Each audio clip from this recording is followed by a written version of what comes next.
back now with a look at the drop in the number of international tourists who are visiting the United States this year. So a research note from Tourism Economics, which is part of Oxford Economics, says here in California year over year.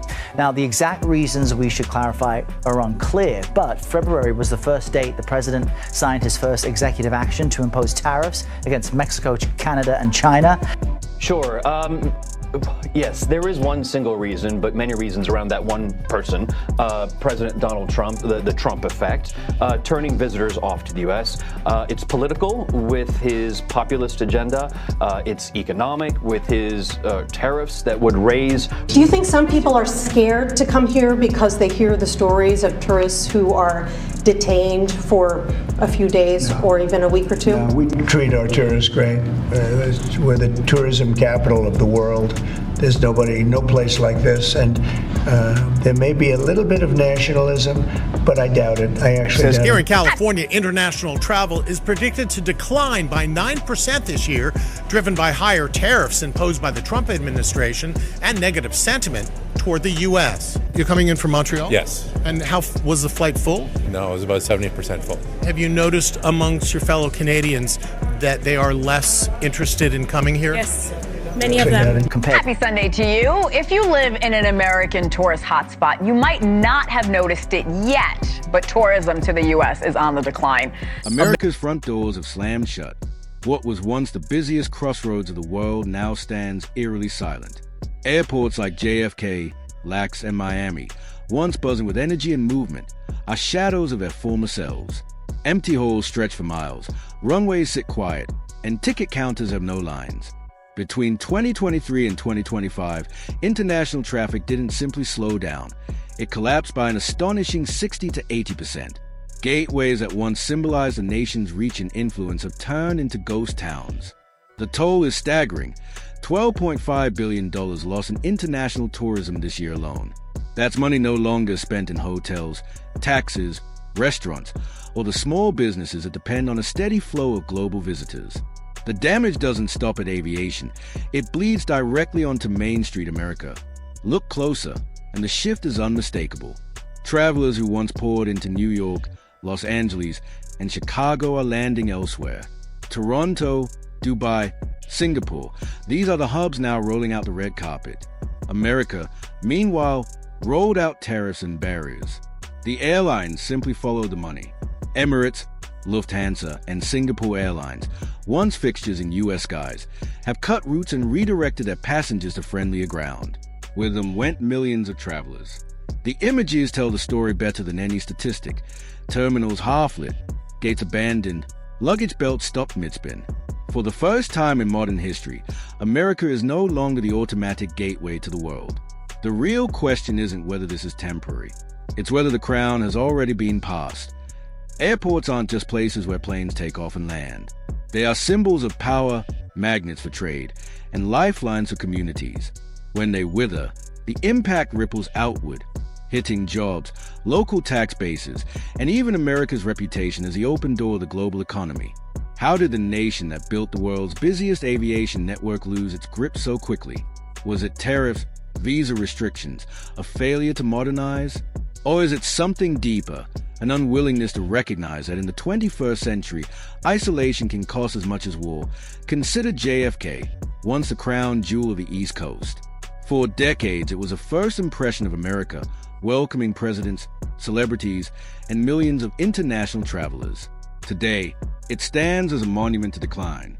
Since 2023, international traffic through JFK has plunged 78%. The thunder of jet engines has given way to silence. The statistics are brutal. Emirates has slashed 60% of its New York flights. British Airways has cut multiple London routes that once tied Wall Street to the financial capital of Europe. Cargo giants FedEx and DHL have shifted operations elsewhere, stripping New York of a critical artery in global commerce. Inside Terminal 4, the decay is even more visible. Check-in counters glow without passengers to serve. TSA lanes that once brimmed with families and business travelers are empty.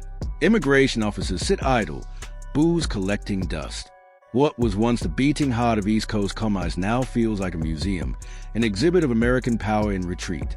Each canceled flight means fewer tourists filling Manhattan hotels, fewer diners in Queens restaurants, and fewer shoppers strolling down Fifth Avenue. Taxi drivers report their earnings cut in half. Unions warn of thousands of jobs evaporating. Small businesses built around global traffic are teetering on the edge of collapse. The bigger picture is even more sobering. While JFK struggles, Toronto's Pearson International is thriving. Dubai continues to expand. Singapore is booming. Global travelers haven't stopped flying. They've simply chosen different gateways. America's loss is the world's gain. And with every flight diverted abroad, billions in trade, financial flows, and cultural exchange shift with it. This is not just a decline of one airport. It is a warning of how fast leadership can slip away when policies turn inward and partnerships fray. If America can lose JFK, what else is vulnerable? Head west, and the story is no less grim. Los Angeles International Airport, LAX, once a glamorous portal to the Pacific, has lost 71% of its international traffic since 2023. The airport that once carried Hollywood's glow to the world now struggles to fill its gates. Singapore Airlines has cut nearly half its service. Cathay Pacific has abandoned entire routes. Flights that once connected Los Angeles to the booming economies of Asia have evaporated, leaving terminals echoing with absence. For decades, LAX was more than a transit hub. It was a cultural statement. The red carpets at arrivals, the movie stars stepping off flights, the business leaders sealing deals across the Pacific. Today, those images feel like a memory. Each empty gate is a reminder that when the world stopped flying to Los Angeles, America's cultural and economic image takes a blow. Tourism revenue is cratering, and with it the livelihoods of countless workers. Hotels that relied on steady waves of travelers now operate at half capacity. Restaurants built around international foot traffic sit half empty. The shock is not just financial but symbolic. An America that once introduced itself to the world through bustling gateways now seems to be closing itself off. The collapse of these airports is not just about fewer flights. It is about what those flights represented: America's openness, its global reach, its role as a default meeting point for cultures and commerce. That role is no longer guaranteed. The world has other choices, and it is choosing them. Unless America finds a way to adapt by reopening doors, rebuilding alliances, and rethinking its place in the global system, its great airports will remain not gateways, but relics. Entertainment contracts slip away, and the ripple spreads into hotels, studios, and even local tax rolls. Los Angeles, a city built on global exposure, finds its international stage shrinking fast. Then comes Portland, once praised as a green-friendly airport, celebrated for sustainability and efficiency. It is now little more than a ghost outpost. International traffic has dropped 73%. Lufthansa is gone. British Airways is gone. SAS is gone. All have redirected their traffic to Vancouver, Canada, a city that sees Portland's market almost overnight. What was once Portland pride has become its wound. The runways still gleam, but the passengers are missing. The economic toll is brutal. Local businesses, coffee shops, craft breweries, and the city's famed food carts have lost a steady flow of international travelers. What was marketed as a model of green aviation is now marked as an island, bypassed in favor of neighbors willing to open their arms. Vancouver thrives, while Portland waits. Here lies a deeper truth. Airports are mirrors of nations. When LAX dims and Portland sits deserted, it is not just a West Coast story. It is a global warning. Travelers are voting with their feet and their tickets. America is no longer the default destination. Others are taking its place. The West Coast has broken wings, and if Los Angeles and Portland can stumble, what chance does the rest of the network have? Newark once played the role of backup plan. When JFK overflowed and LaGuardia strained under pressure, Newark Liberty International offered relief, a faster and more convenient option for millions. But today, that safety valve has burst. Since 2022, Newark's international passenger volume has fallen by 68%. What was once a reliable second choice has become a cautionary tale. The airlines saw it coming first.